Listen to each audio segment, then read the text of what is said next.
Have you ever wondered where the problems in the world today would exist if we had deeper connection to ourselves, others, and the environment and acted from that place? Welcome to the Conscious Action Podcast with your host, Brian Berneman, who believes that connection is the key to taking conscious action as individuals and creating a better world.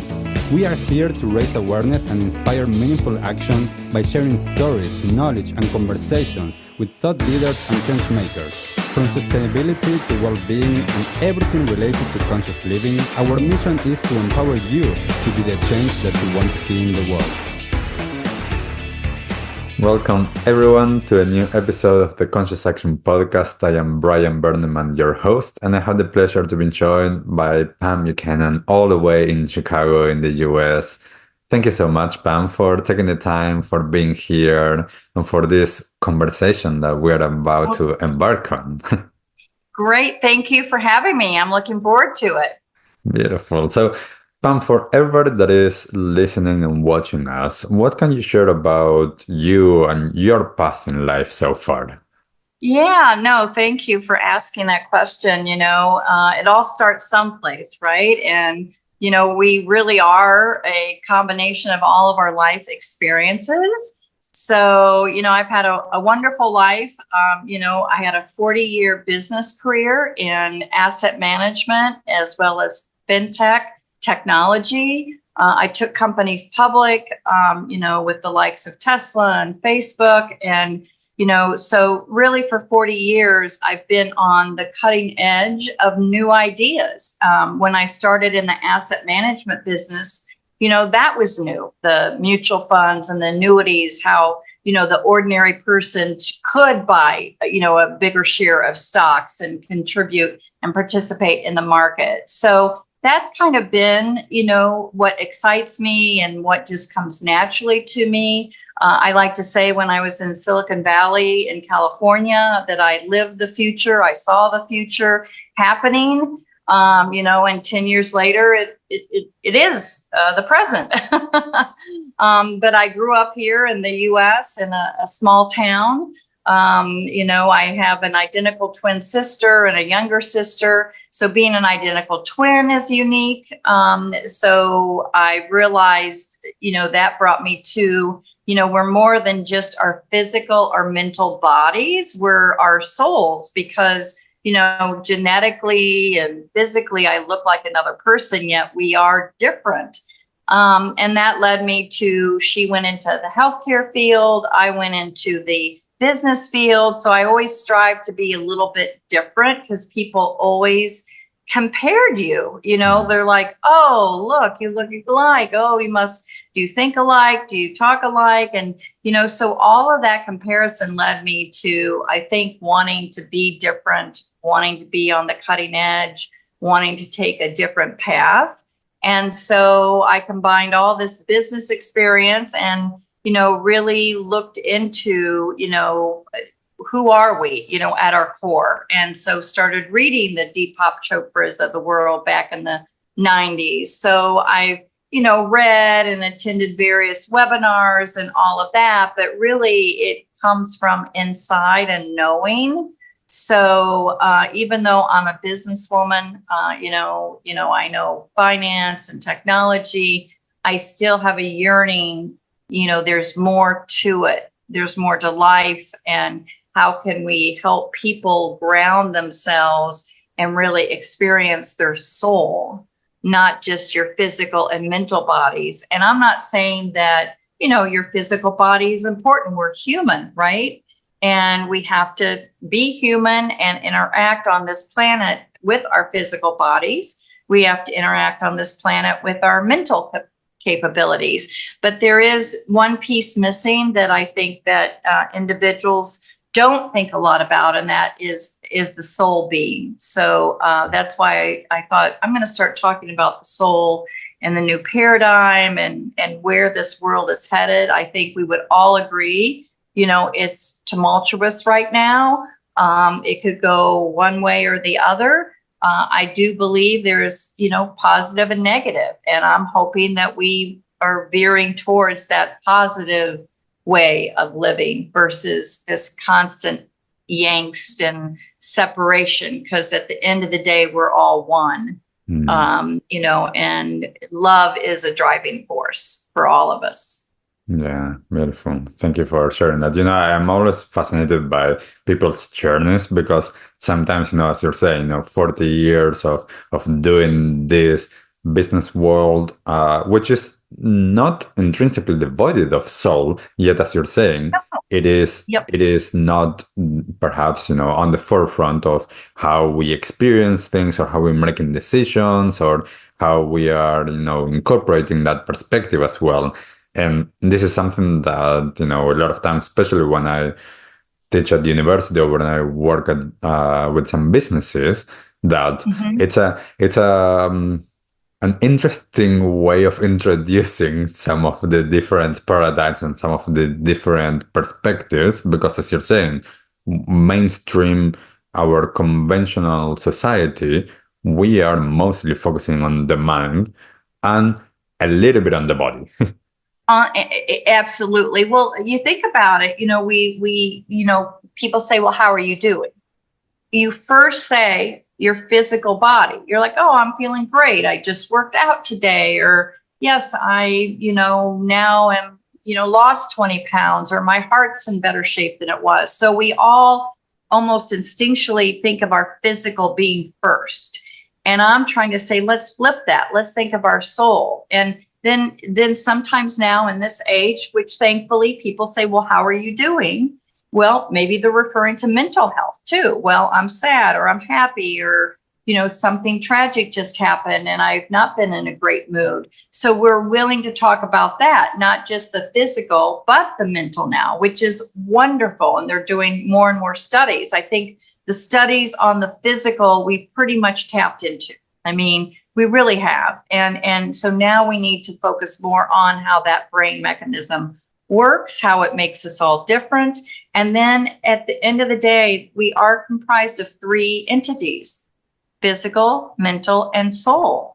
So let's talk and define the soul. So that's what my goal is, let's get comfortable talking about it, your soul being, because that is where your passion is. We all have one. In the old paradigm, I think, some of the religious, when I first started talking about this, people thought it was, oh, you're talking about religion. No, I'm talking about your human being, because we wouldn't say, well, our doctor owns our body, would we? No, the doctor can advise on our body, but we own our body. Just like if you are and wanting to go to, a church, a synagogue,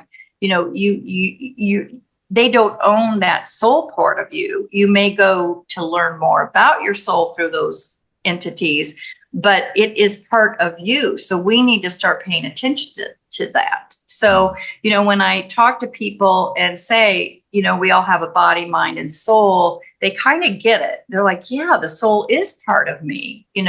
What do I know about our soul other than phrases, like soul's purpose or soul mate, or what does that mean? Well, it means it's at a deeper level.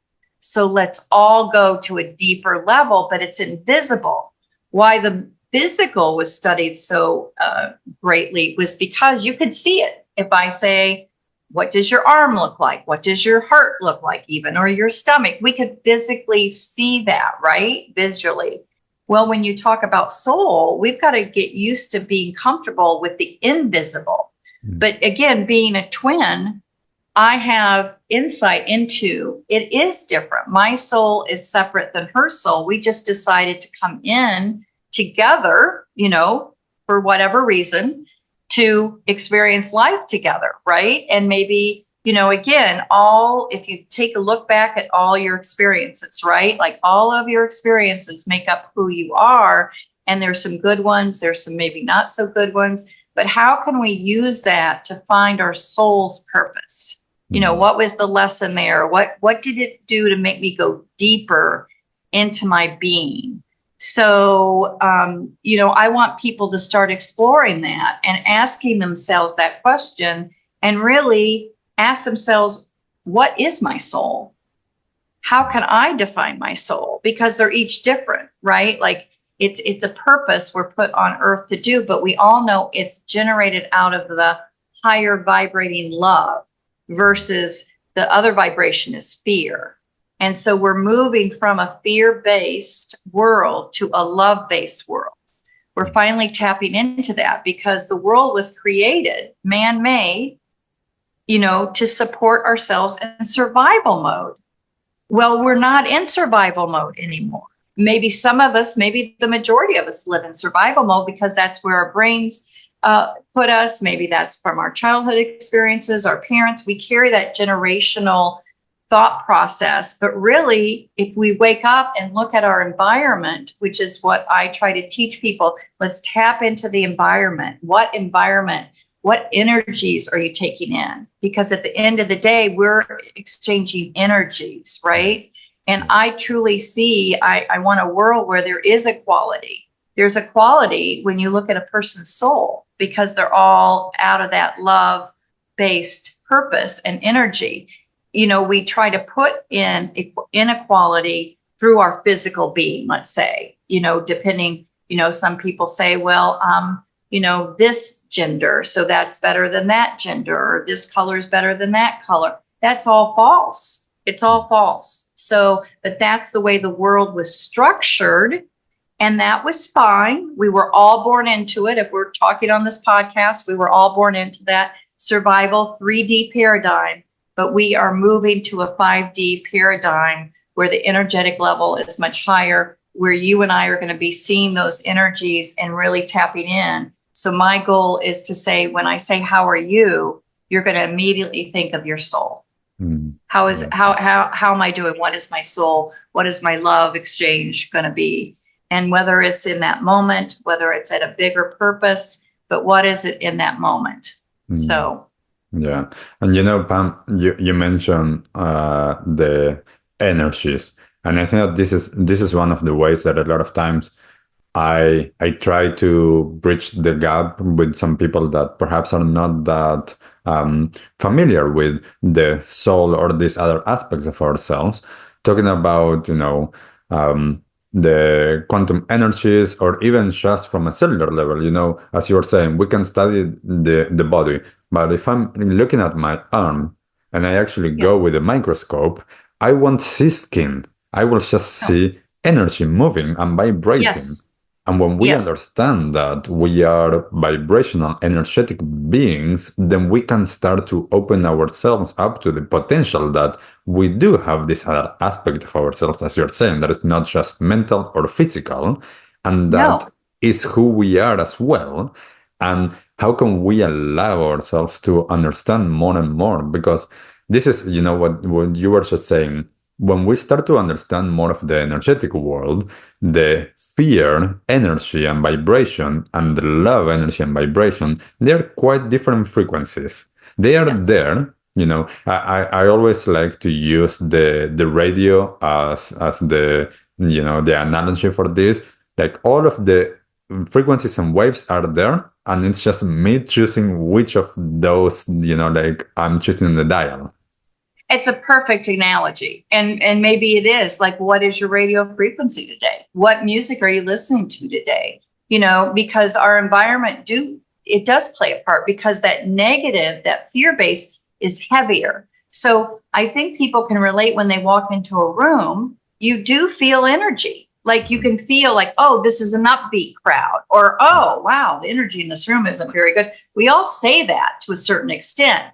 But let's learn more about that. And I say to people, let's say you can't really afford to stay very long in that negative energetic environment. So whether that is your home environment, your personal relationships, your business relationships, you can't afford. And the reason is because that molecule, that energetic molecule on the negative side is much heavier. So it takes 10 positives to pull that up. So let's say that you go to an event.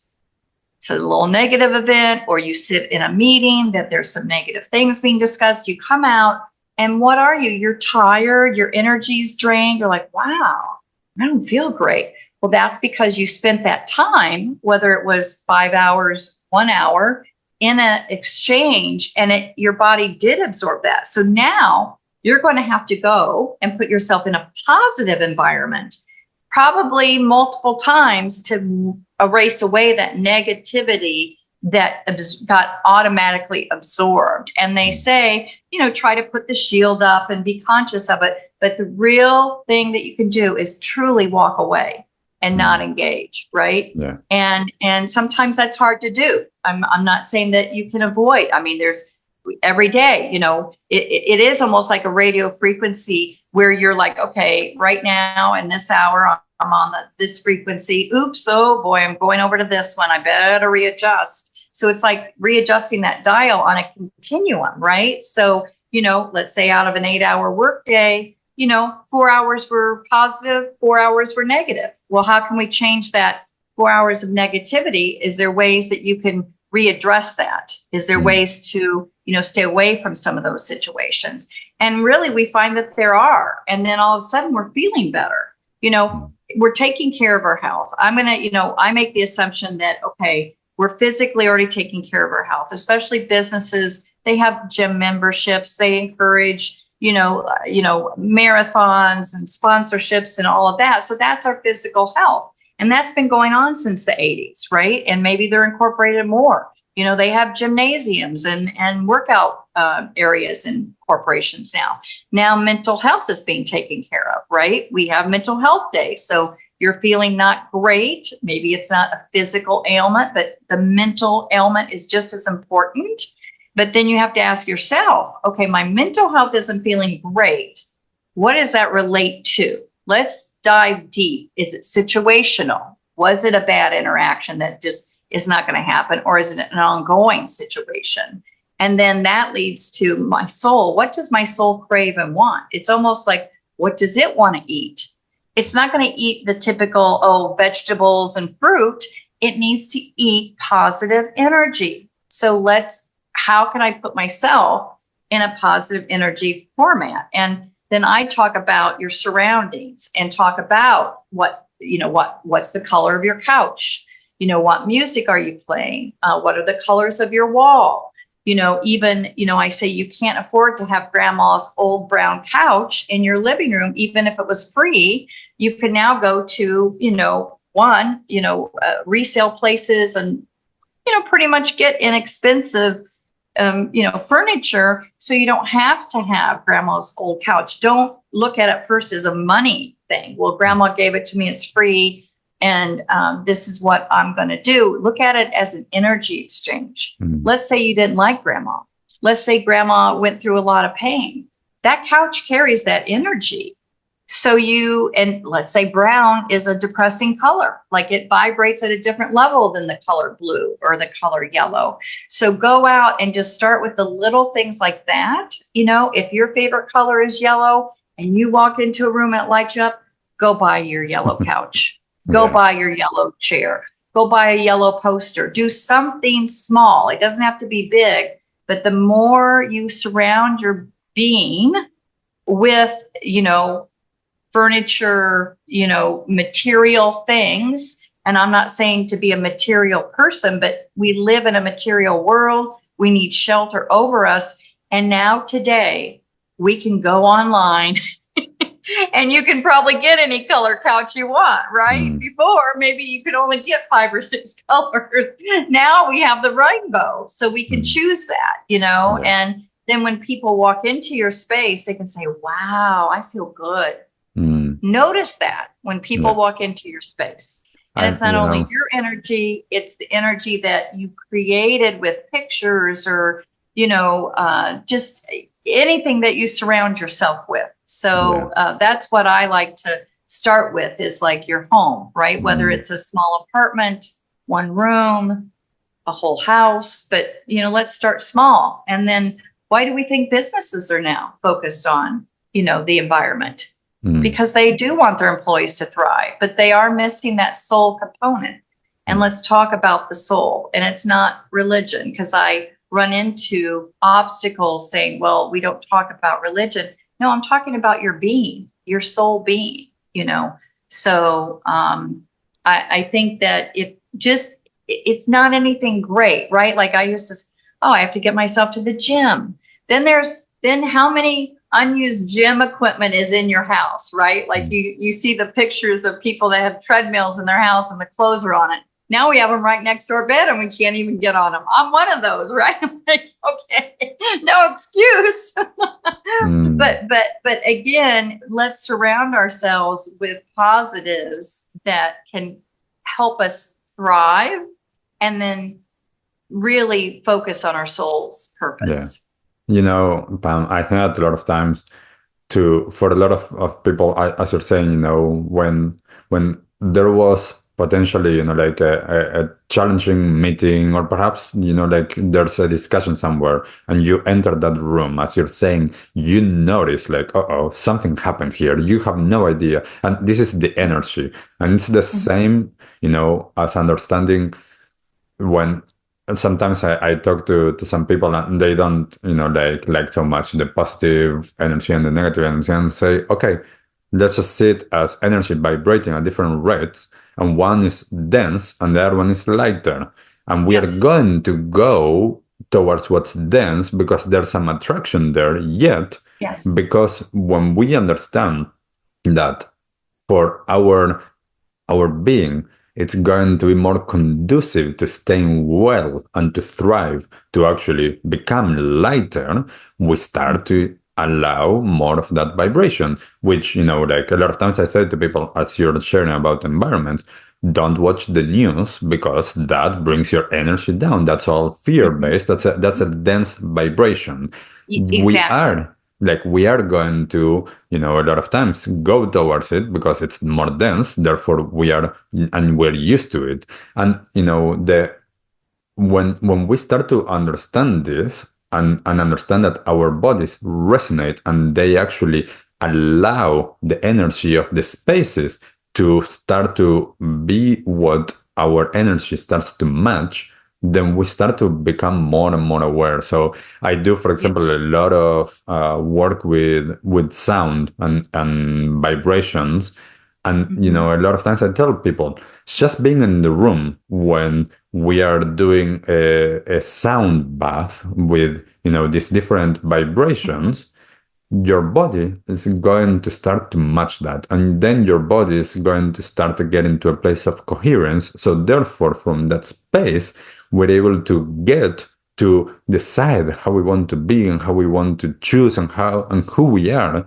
And we can go to those deeper questions and deeper layers because we are not in that density and we are not in that space of, like survival, because we are actually engaging fully with what is happening from a different vibration, a different perspective, a different dial on the radio. Absolutely. You said it perfectly. Yes. And sound health is becoming more and more prevalent, even in helping diseases, obviously, because it's changing at the cellular level. And so for us to evolve, we have to evolve at the cellular level. And the molecule has to be so tiny. Eating a piece of salmon does not penetrate at the cellular level. We have to get the vibration, like the sound vibration, or if we put, let's say, vitamins directly into your bloodstream, that is going to help your cellular structure change. And whether we know it or not, we all carry. That's where our history comes from. That's where, your lineage is, right? You carry that lineage of cellular structure with you, whether you knew great-great-grandmother or not. You don't know what she suffered and how her cells were structured. And if you can evolve to the next level, guess what? You change your whole generational structure. Everyone in your family as a soul will elevate. And isn't that a great thing that could happen? Like that is, you're not just doing it for you. You are literally doing it for generations of your ancestors. And we then come in and make a better world, continue that better world. So you're absolutely right. I talk to people a little bit about music and the hertz levels and studying all of that. And it does matter what music is playing and how it penetrates at the cellular level. And again, looking into more, again, Parkinson's and cancer, and there's devices there that are now being created, and there's recognition. So we will literally be living in a different world where, we're on our, trajectory for different types of medicine to help us heal, so if we all come in, I'm not saying, if you are having a heart attack, yes, let's get you to the hospital. Let's do some surgery to make your heart whole. And then you can continue on your human journey, right? There's necessity for that. There's necessity for continuing to study the brain and the nervous system and how that interacts with your cellular level. But let's get to the cellular surface, right? Let's get to that level, because I describe it as organ health, your brain, your nervous system health, and then your soul is your cellular health. Yeah. So, let's all start talking about, who's your self-health doctor today? Who's your mental health doctor? Who's your physical doctor? Let's get all three involved and combine those together. Yeah. And I think that would be a beautiful world. Yeah, and as you're saying, this is happening. Perhaps it's not mainstream and it's not in all of the spaces. Yet it is. Like I've been doing this work now for like more than 15 years, and Yes. sharing all of this. So there's people that are open, and there is, as you're saying, there's a trajectory that is taking place. And when we allow for more of that, we're doing this, as you're saying, for ourselves, and we're doing it for everybody else. Just, like I work a lot with ancestral trauma, and it's, Yes. Anytime that I heal or any of my clients heal that, as you're saying, they heal it for everyone else in their lineage. And everybody else, perhaps, that is part of a system that they belong to, whether that's a country, an ethnicity, a religion. And we do this for the future as well, because when Yes. we create changes on this level, we create a ripple effect that it's hard to see, yet we can actually start to see it when we see people that are being different and what happens to the people around. I had this... a lot of times some years ago, I was using a lot of co-working spaces. And one day, like I started to notice, different people, I would just go and sit on the desk, and then someone would come next to me, and they're like, I started to realize, and people started to realize that the more stressed out people would always gravitate to sit next to me.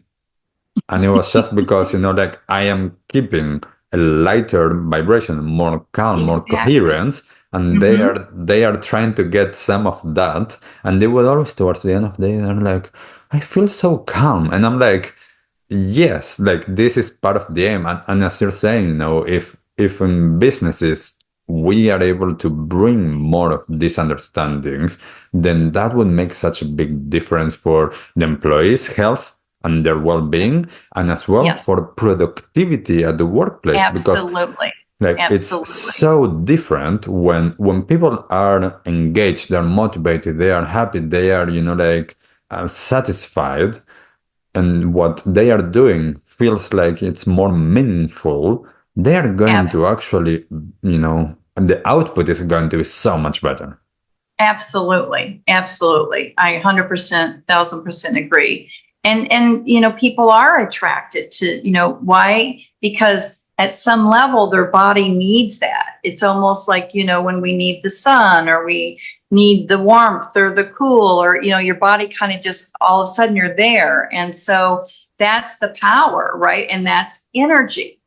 That is true energy. So if you can sit back and watch a room, see where people gather, right, or where people stay apart from other people, then you will notice that. It's funny because, I used to do a lot of conferences and, interact with a lot of different people. And, there would be, your clients there with a lot of your different competitors or other, products that they also used. And so, people, I was always told I was a great networker. right? Like, oh, I could network a room and get all this information or say hi to the people that I wanted to. And I did it subconsciously. So one time I was at a conference and, a competitor, which we're all friendly. And I said, oh, hi, how are you? And he goes, well, I've been following you. I'm like, well, that's kind of weird. Why are you following me around the room? He goes, because you are so good at networking. I was trying to figure out how you did it, how you got to all these people and got this. And I go, oh, okay, what'd you find out? He goes, I don't know. I still don't know. But it's the energy I was carrying, right? And the focus. And, it came so naturally. But again, the people were probably drawn to that positivity. And yes, I want to say hi to so-and-so and so-and-so and so-and-so. And, I was able to do that. And again, they were drawn in. It wasn't like I had to go hunt down these people. So it was interesting that, it's kind of a weird story, but it's a true story, where I didn't even notice someone was following, but it was a compliment, right, to me that he was trying to mimic, like, okay, I got to get this networking down because that's what my job is. And I got to meet these various people. So, and then when he said, I don't know, and that's where it's the energetic realm. That's where you're at the energetic realm. And that's where you find out, the people that understand, like I said, I'm not going to participate with companies that I have to quote unquote sell to, right? Like convince. I'm going to present and yes, we can, have a conversation of why this is good or an educational conversation of where the facts are coming from. But if it gets more chance or argumentative, or they don't truly, quote unquote, believe in the soul and the energetic being, then that's fine. That is perfectly fine. I need to move on because there's so many that are open to it. So I'm looking for people and more companies that are open to a full program. It's not just a one shot. It's not a keynote speaker, right? It is a year-long program that I could engage your employees with and keep them motivated and keep them interested. And that's what I'm doing through the Soul Collective as I work with different specialties, if you will. I'm not portraying to be a scientist or a professor of neurology or any of that, but I work with people that have those expertise, right? So we can drill down to a certain level and really embed it in the being, and so that it becomes naturally part of who you are. Because again, we've been so far removed from it that it is going to take some time to get more in touch with it.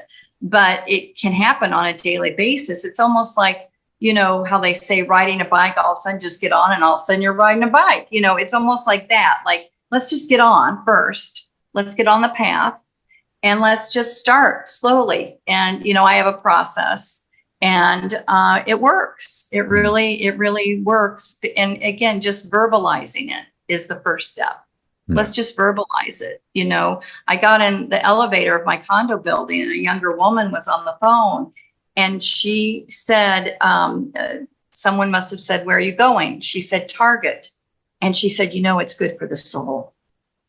And I thought that's fascinating. And she's going, what she means is I'm going to an environment that is going to enhance my soul being, right? And so again, companies are creating things like that, right? Like, okay, merchandising and all. You want to attract people because they feel good about themselves. I'm not saying go and, we all go to Target and we end up buying more than we want. but so I'm not promoting that, but I'm just saying, wasn't that fascinating that she said, oh, it's good for your soul, And if I had asked her, what do you mean by that? She might have said it makes me feel good, makes me feel happy, or it gives me a diversion of maybe she was in a stressful situation or had just been on a stressful call with her boss, right? So I found that interesting. So I think more and more people will be starting to use those words. And I talk about words a lot as well. Let's start using a new vocabulary. Yeah. And Pam, I think that it's really interesting a lot of times as they're sharing that we, as you're saying, we have all of these different sayings, but most people haven't actually questioned what do they actually mean. Like, what do I actually mean when I say, this food is good for my soul, or that place is good for my soul. Yep. There's a lack of language. There's a lack of going deeper into it, and Exactly. and I think that is part of the process. And there's something that I love to get your take on as well, because I work a lot with people that are more open to these spaces, right? And a lot of people that are, let's call it, more on a spiritual space or Yes. perspective. It's all about, like, kind of like this evolution, and like, it's more about this elevation and this ascension and this vibrating higher and higher and higher, which is wonderful. And with a lot of those people, the first thing that I usually do is, we need to ground. We need to anchor here. We need to Yes. understand, like, how do we create the environment that is going to support that evolution of ourselves? Because, like, I don't want to go and fly, like, and be No. completely off. Like, No. some people might like that, but I like to be here and to be light and to be able to evolve as a being and being well whilst I am here. Like, what happens next, whatever. Yeah. Yeah. No, you and I are in sync 1,000%, because my program starts with ground. You cannot elevate before you ground. So many people in this fast-paced culture just want to go through the steps and say, okay, here I am, I'm evolved. I can spend a year on ground. Let's make sure we're grounded first. How do you ground? It's through your senses. So I talk about that. Let's get into our sensory bodies. So you ground through your senses. And so we take you through that. And again, it takes time. You've got to ground. You've got to plant your feet on the ground. Feel your body. Okay. Your body is important. So feel it physically, feel it mentally. But do you know who you are? And do you just go along with the crowd? Let's say that, okay, I'm a woman. I'm supposed to like to cook. I don't like to cook. That's okay. That's not how I ground. My identical twin sister loves to cook, loves food. We could talk about food all day long. She reads the recipe books. That to her grounds her. To me, that creates anxiety. So as a woman who, let's say in the past, oh, you're supposed to be able to cook and clean and blah, blah, blah, that wasn't me. And so, I'm ungrounded with that. So find out what grounds you to you personally, whether you're male, female, get out of the culture, get out of the gender roles, define what you like to do. And just, again, vice versa. Just because you're a man doesn't mean you're good at building things or the physical things, right? Find out what you truly ground yourself. Ask yourself that question. Go outside of your gender, go outside of your culture, get to know you individually, and that is getting to know you at your soul level. And I can compare that to my identical twin. So that's why I think one of my resume points is I'm an identical twin, because I can see it happening in real time, right? You like to cook. I don't like to cook. How could that be? So, she's in the norm, right? And then I'm over here thinking, why don't I like to cook? I should like to cook because she likes to cook and we're identical. So what's different? It's our soul's purpose is different. Our soul's purpose is different. So go beyond the physical is so important, and I should probably get a hold of some of those identical twin trials. In fact, we were part of some. We went to Indiana University, and Minnesota had some, high profile identical twin. And I'm like, I don't want to be a part of a scientific project. I'm not going to do that. And, they didn't give you really any money, maybe beer money or something back in the day. Right. And so she goes, but I can't do it without you. Mm. It's okay, I'll contribute to science. And it was about hypertension and whether it's more environmentally or heredity, right? So we were part of that study, and being born so early in the 60s, they had to verify that we were identical twins. And of course, my mother was like, of course you're identical twins. I know you're identical twins, but again, they had to do the blood work, which wasn't available back then. And yes, I'm a certified identical twin, which is wild. So, but again, let's just go beyond that, right? Like, look at it like if I had an identical twin, but yet I'm different. I'm sure there's people that look like you, right? But you're on different paths. We're all on different paths, whether we come from the same family, whether we're born in the same womb, whether we're born, in the same culture, and let's spread our wings a little bit and explore that. That's all. Let's explore. Let's just start on a path of exploration. Yeah. So.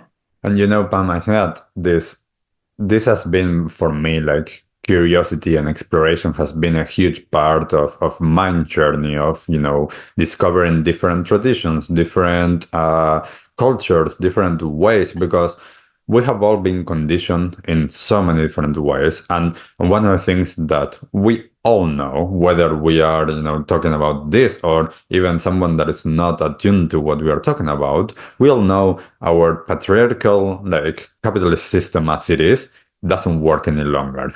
And we need to understand that not only the system needs to shift, we need to shift because we have internalized a lot of these beliefs. So, as you're saying, a woman should like to cook. And it's like, well, like, that's just a paradigm that told us something. It's like, that doesn't need to be true. The old system said that was your job and purpose because that system needed that job, right? So that's no longer the new system. The new paradigm. Absolutely. And we need to create that. We need to create how it looks like, how it actually we want to do it. And I think that a lot of times, as you were talking earlier about, like moving from this fear perspective and survival perspective to love, to be able to connect from that energy or that vibration of, I love a lot of times, I don't know where I heard this, but once I heard someone said, like, ask me the question, what would love do? And I was like, that's such an interesting question. What would love do? Instead of what do I want to do with all of my, beliefs and the things that I've been conditioned? It's like, what would love do in this situation? How would it be? Yeah. Yeah. I love that. I love that. But let's start defining that, right? And then define it and then act on it, right? So many people can say, oh, yes, I am in a love being, or I'm in a love this or love. But really, are your actions matching what your soul really wants? So let's all connect the dots, put it all together, and we are literally creating a new paradigm that is coming, whether you want it to or not. It's coming. And we are going to be living in a new elevated world that's going to be amazing for, the children and the planet as a whole. So I'm excited about it. Again, I get very passionate about it. I know there may be a longer road to it. That's why I want to keep healthy, obviously, so I can continue to spread, my message and get more work and educate more people so that we can all evolve and live through our soul and not live in a fear-based world anymore. It's heavy. I'm tired of carrying that heavy load, right? Like all of us are tired. That's why I think that the world is on the, cusp of changing, because people are tired of carrying that heavy load. They don't realize that heavy load is coming probably from your current situation, but also the past ancestry that you hold, and, dig into that a little bit, and I'm lucky that I know, my ancestors talked about, their troubles or their perceptions or whatever. And so I can carry that and evolve that. So it's very, very exciting. Yeah, and as you're Come saying, work with us.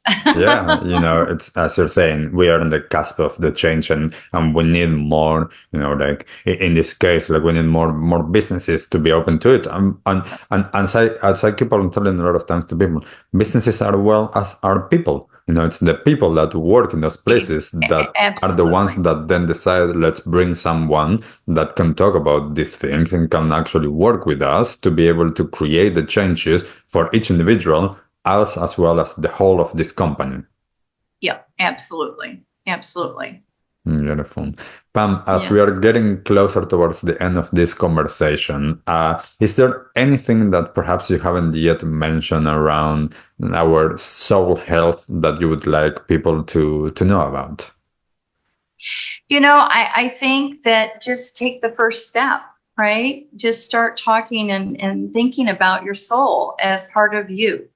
So keep saying body, mind, and soul. I know about my body. You can, review your body. Is my heart healthy? Is my, muscles and all that? You can work on that mentally. Where's my nervous system, my anxiety, my depression, my sadness? And then, but what about my soul? How do I define my soul? And let's start a dialogue and gather resources around that. And I have resources around that. And it may be as simple as, asking yourself that question every day. What am I doing for my soul today? Beautiful. Beautiful question. Yeah. And Pam, if people are interested in looking more into what you're doing, where can they find you?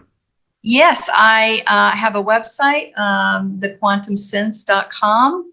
I'm also on LinkedIn, again, The Quantum Sense, or, Pam Buchanan. So please come and check out, what I, write about, and would love to work with corporations, whether on a small scale, a large scale, and develop personalized programs. And that's what we're about. We're a consulting firm that wants to educate the world about the new paradigm and what skill sets you will need for that. So thank you so much, Brian, for having me. It's been a delightful conversation. I've truly enjoyed it, and look forward to sharing stories and happy, loving, positive stories of people that are embracing this. Beautiful. Thank you, Pam. Thank you for your time. Thank you for what you're bringing. For everybody listening, what resonated with you? How is your soul doing? What's your soul health? And as we said, like, if you want to check out more of what Pam is doing, find her. I'll put those links on the show notes, that it's easy to connect, and let us know, what resonated. How are you with this? Let's keep the conversation going. Thank you, everyone, for listening. And thank you once more, Pam, for taking the time. Thank you. Bye, everyone. What did you like the most about this episode? Take a moment to think about what change you can make in your life today. Share your conscious action on social media using #ConsciousAction and tagging @ConsciousActionNZ, so we can celebrate your impact on the world and create a ripple effect. One easy action we would love for you to take right now is to share, like, and subscribe to this podcast. This will help us get these messages out into the world and inspire more people to take conscious action in their own lives, contributing to the better world we hope for.